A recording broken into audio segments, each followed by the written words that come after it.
নমস্কার বন্ধুরা, কেমন আছেন আপনারা সবাই? আশা করছি বন্ধুরা আপনারা সবাই সুস্থ আছেন, ভালো আছেন। অন্যান্য দিনের মতো আজকেও আমি আপনাদের সঙ্গে এমন কিছু ছোট ছোট টিপস শেয়ার করব। আশা করছি টিপসগুলো অ্যাপ্লাই করলে আপনাদের কাজটাও অনেকটা সহজ হয়ে যাবে। চলুন তাহলে আজকের উপকারী টিপস আমরা দেখে নিই। অনেক সময় দেখা যায় রান্নাবাড়ি করতে গিয়ে আমাদের হাত কেটে যায়। এইভাবে নানা রকম কাজের ক্ষেত্রে হয়, আর হাত কাটলে সেখান থেকে রক্ত বের হতে থাকে। সঙ্গে সঙ্গে এই কাজটি করবেন, রক্ত বের হওয়া বন্ধ হয়ে যাবে। রান্নাঘরে সববারই কিন্তু চিনি থাকেই।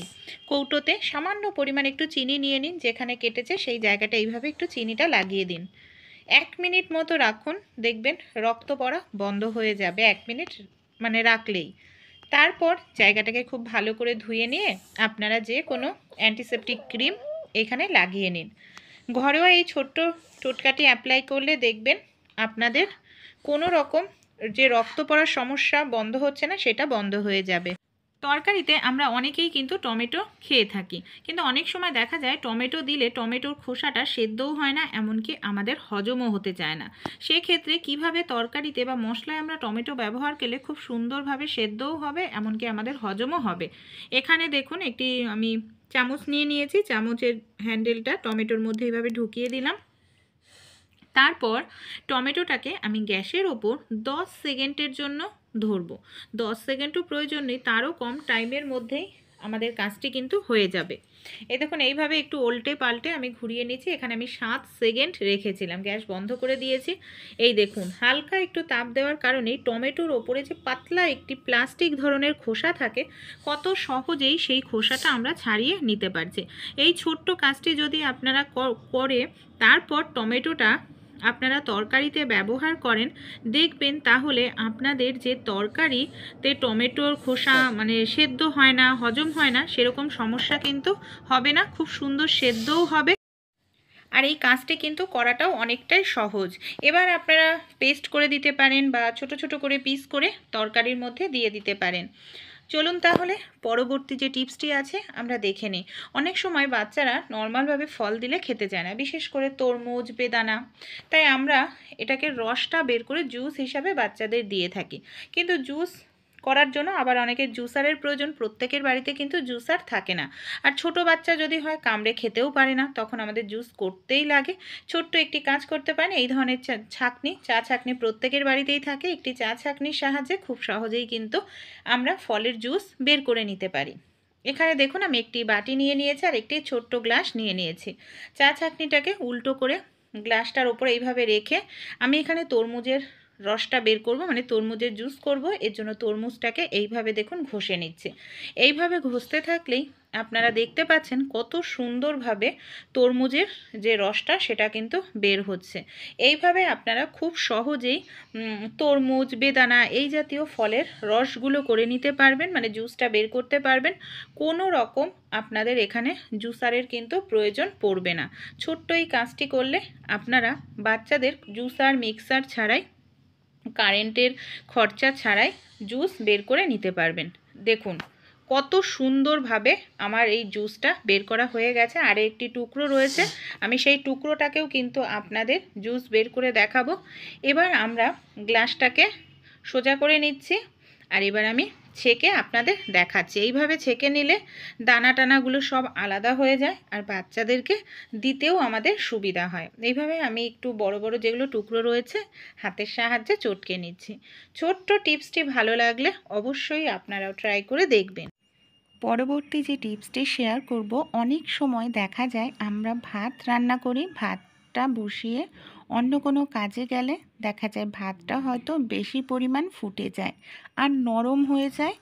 এই নরম হয়ে যাওয়া ভাতটাকে কিভাবে আমরা নর্মাল ভাতের মতো করে নিতে পারি। ভাতের মধ্যে আপনারা সঙ্গে সঙ্গে দিয়ে দিন ফ্রিজের ঠান্ডা জল, গ্যাসটা বন্ধ করে দিন, ঠান্ডা জলটা দিয়ে খুব ভালো করে এইভাবে নাড়াচাড়া করুন। তারপর ভাতের ফ্যানটা ঝরিয়ে নিন, দেখবেন ভাতটা নরম থাকবে না। পরের যে টিপসটি শেয়ার করব, একটি পাত্রের মধ্যে আমি নিয়ে নিয়েছি হালকা উষ্ণ গরম জল, এর মধ্যে নুন আর হলুদ। খুব ভালো করে হালকা উষ্ণ গরম জলের সঙ্গে নুন হলুদটাকে আমাদের মিশিয়ে নিতে হবে। কি কাজে এই জলটা ব্যবহার করব। অনেক সময় আমরা যখন সিঙ্কে মাছ মাংস ধুই, থালা বাসন মাজি, ভীষণ বাজে একটা আষ্টে গন্ধ আসতে থাকে। গন্ধের কারণে পাইপ থেকে পোকামাকড় চলে আসে। তাই নুন হলুদের জল আপনারা উষ্ণ গরম করে যদি সিঙ্কে ঢেলে দেন, আষ্টে গন্ধ দূর হবে।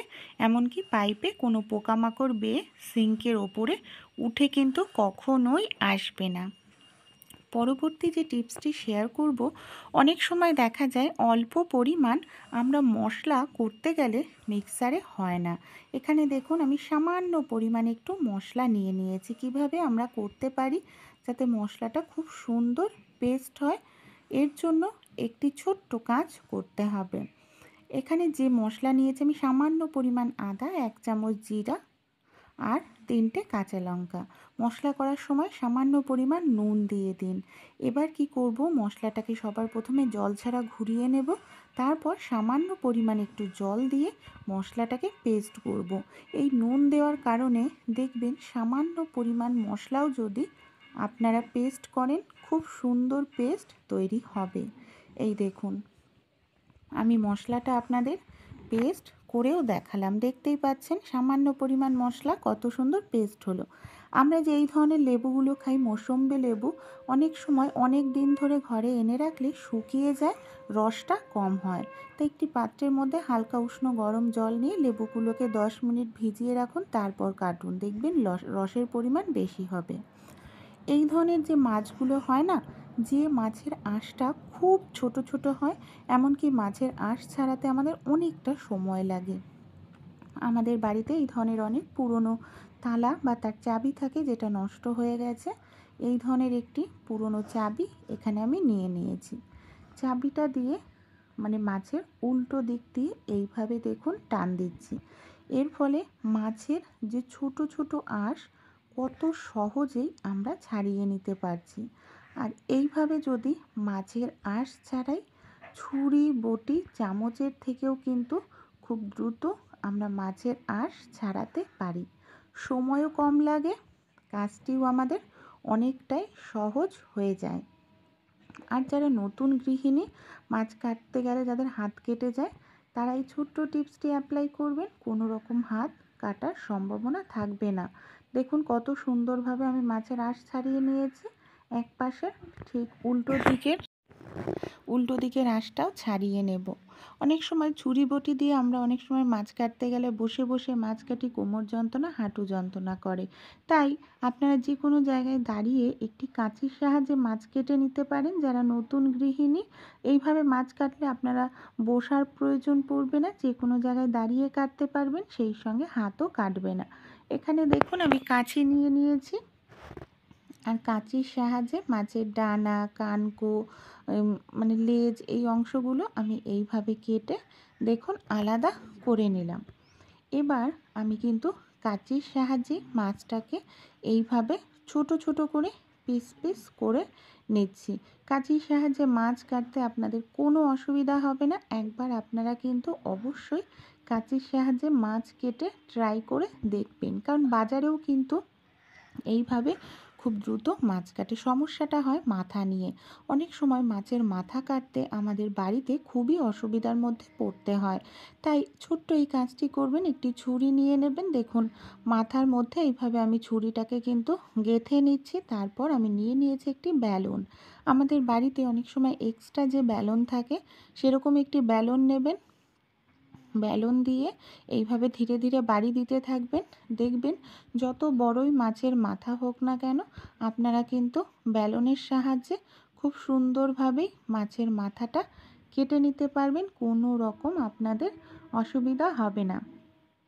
টিপসগুলি যদি আপনাদের একটু ভালো লাগে, অবশ্যই কিন্তু আপনারাও ট্রাই করে দেখবেন বন্ধুরা। কমেন্ট করে জানাবেন কেমন